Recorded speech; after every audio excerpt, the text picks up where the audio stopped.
ድራማ በክፍል 63 አደይ እንግዲህ ከታገተችበትና ከተያዘችበት አምልጣለች ማለት ነው። ያስመለጣት ደግሞ ደመቀ ነው ማለት ነው። ደመቀ እንግዲህ አደይንም ዴብንም አስመልጧታል። አደይን እንግዲህ ይዘዋት ሲሄዱ እንደነበረ መንገድ ላይ አግኝቷቸው እንግዲህ ፈንክቷቸው ነበረ። በመጨረሻ ደግሞ ዴብም በዛው አስመልጦ ስለነበረ ያኛው አሁን ላይ አንድ ላይ መንገድ ላይ ተገናኝተዋል ማለት ነው። ዴብና አደይ አንድ ላይ ተገናኝተዋል ማለት ነው። ከታገቱበት ወጥተው ወደ አዲስ አበባ መንገዳቸውን ጀምረዋል።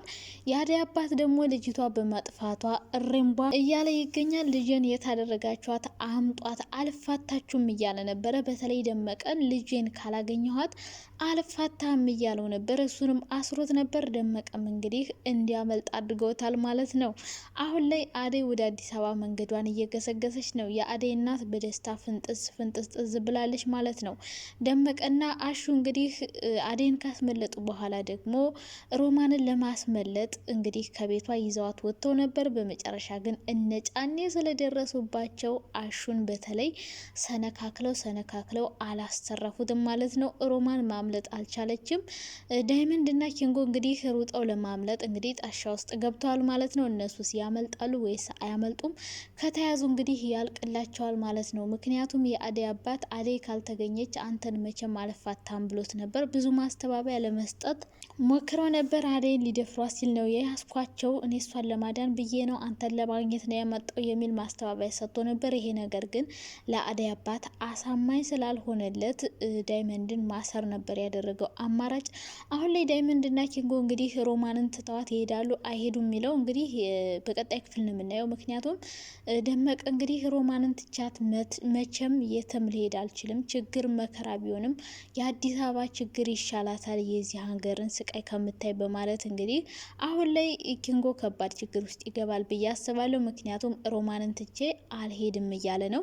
የአደይ አባት ደግሞ አደይን ያስመለጥካት አንተ ነህ ስላለ እሱን ሊፋታው አይችልም፣ ካገኘው አይለቀውም ማለት ነው። የአደይ እናት በደስታ ፍንጥዝ ብላለች አደይ ስላመለጠችላት።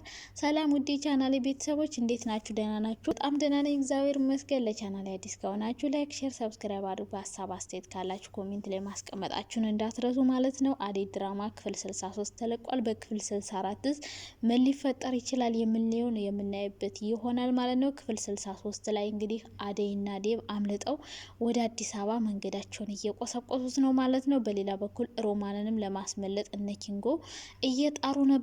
ነገር ግን ይሄ ነገር ስኬታማ አልሆንላቸውም። በተለይ አሹን እንግዲህ ብዙ ነገር እንዲደርስበት አድርጎታል። እነ ኪንጎ እንግዲህ ሩጠው ለማምለጥ እየሞከሩ ነው። ነገር ግን ዳይመንድ ሮማንን ሳይዝ መመለስ አይፈልግም ማለት ነው። ሮማንን ለመያዝ እዛ ከቀጠለ ደግሞ የአደይ አባት ካገኘ ኪንጎን መቼም አይፋታውም። ምክንያቱም ልጁን ስላስመለጠበት ልክ እንደ ጠላት ነው የሚቆጥረው ማለት ነው። ዴብና ሊዲያ እንግዲህ እዚህ ነገር አምልጠዋል ማለት ነው። እዚህ አዲስ አበባ እንግዲህ ፍቅር አደይ ልትመጣ ነው ሲባል ስትሰማ እንግዲህ እሷ እዚህ ቤት መኖር አልፈልግም አልኖርም፣ እናቷን እንግዲህ ቁም ስጥሏን እያወጣቻት ትገኛለች። በጣም እያናደደቻት ነው። በጣም እየተጨቃጨቀች ነው። አደይ ከመጣች እዚህ ቤት አልሆንም፣ መሆን አልፈልግም፣ ትችልሽ ሄዳለሁ፣ አባቴ ጋር ሄዳለሁ፣ አንድም ቀን ከኔ ጎን ሆነሽ አታቂም፣ እኔ የምፈልገውን ነገር አድርገሽልኝ አታቂም የሚል ወቀሳ ለእናቷ አቅርባላት ነበር። እናቷም እንግዲህ አደይን ምን አድርጌሽ አውቃለሁ? ምን አስቀይሜሻለሁ? ምን አጉድዬብሻለሁ? የጎደለብሽ ነገር ካለ ተናገሪ ስትላት እንግዲህ የፍቅር ዋናው ምክንያቷ አደይና አደይ ብቻ ናት። አደይ እዚህ ቤት ካለች እኔ ደስተኛ አልሆንም፣ ሁሌም ነው የሚከፋኝ፣ ሁሌም ነው ማዝነው። ስለዚህ አደይ እዚህ ቤት እንድትመጣ አልፈልግም የሚል መልስ ነበር ለእናትየው እየሰጠቻት ማለት ነው።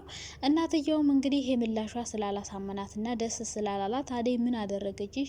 ያጠፋችው ነገር የለም፣ እንደውም አደይ ከመጣች በኋላ ይቅርታ ትጠይቂያታለሽ በማለት ጭራሽ ፍቅርን የራስ ምታቷ እንዲጨምር አድርገዋለች ማለት ነው። የፍቅር እናት እንግዲህ አደይ ወደ አዲስ አበባ ልትመጣም ላትመጣም ትችላለች። መታስ እነ ፍቅር ቤት ትገባለች ወይስ ደግሞ አባቷ ሌላ መንገድ ተጠቅሞ አደይን ሊይዛት ይችላል?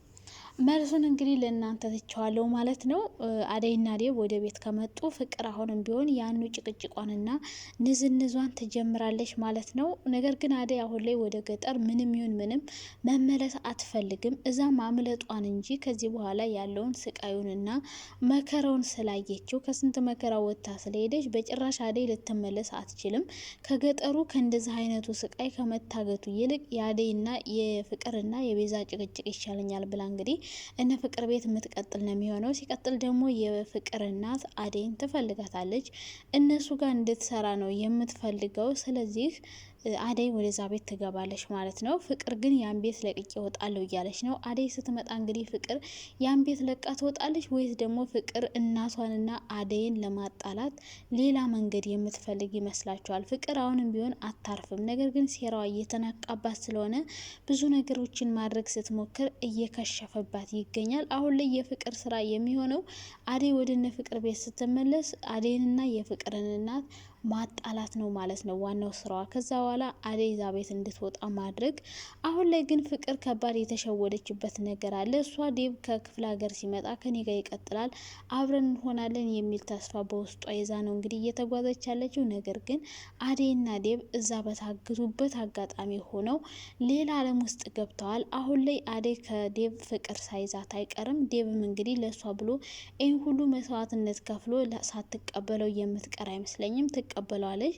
ከዴብ በትንሹም ቢሆን ፍቅር የያዛት ይመስለኛል። ይህን ሁሉ ህይወት ስላየችው ከዛ ሁሉ ነገር አስመልጧት ከዚህ በኋላ ዴብ አደይን ይተዋታል ብዬ አላስብም። አደይም ዴብን የፍቅር ጥያቄን አልቀበልም ብላ አሻፈረኝ የምትል አይመስለኝም። ምክንያቱም ይህን ሁሉ መስዋዕትነት ከፍሎላት በቀላሉ የምትተው አይነት ሰው አይደለም። እዛም እያወሩ ነበር የፍቅር ጥያቄውን ለምን እንደማትቀበለው እና ለምንድን ነው እሺ የማትኝ የሚል ጥያቄ እያቀረበላት ነበር። አደይም የፍቅር ጥያቄውን የማትቀበልበት ምክንያት በዚህ ምክንያት እንደሆነ ይሄ ነገር ስላለ የገጠር ባህል ወግ ስለነበረ ይሄ ነገር ስለያዛት ነው እንጂ የፍቅር ጥያቄውን የማትቀበለው ሳትወደው ቀርታ እንዳልሆነ እንግዲህ እየነገረችው ነበረ። ነገር ግን ሌላውና ከባዱ ነገር አደይን ሁለት ሰው ነው የሚያፈቅራት፣ ንጉስም ያፈቅራታል፣ ዴቭም ያፈቅራታል። እንግዲህ እሱም ለሷ ብሎ ያን ያክል ክፍለ ሀገር ሄዶ መስዋዕት እየከፈለ ነው።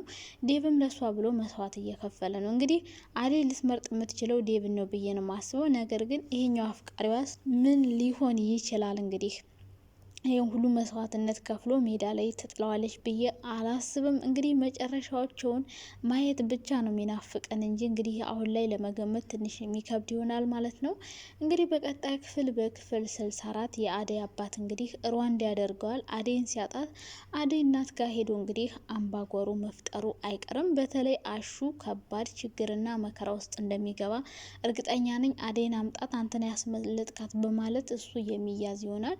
እነ ኪንጎ ቢሆኑ በቶሎ ካልተመለሱ ያልቅላቸዋል ማለት ነው። የአደይ አባት እንደምንም ብሎ አፈላልጎ ይዞ እነሱን ማሰሩ አይቀርም። እነሱን አስሮ አደይ ወደዛ እንድትመለስ የሚያደርግበትን መንገድ የሚያመቻች ይሆናል ነው ብዬ የማስበው። እንግዲህ ቀጣይ ክፍል ሮማንን ሊያስመልጧት ጥረት ቢያደርጉም ነገር ግን አልተሳካላቸውም። በቀጣይ ክፍል እንግዲህ ምን እንደሚፈጠር እየገመታችሁ እስከዛው ድረስ ባይ ባይ።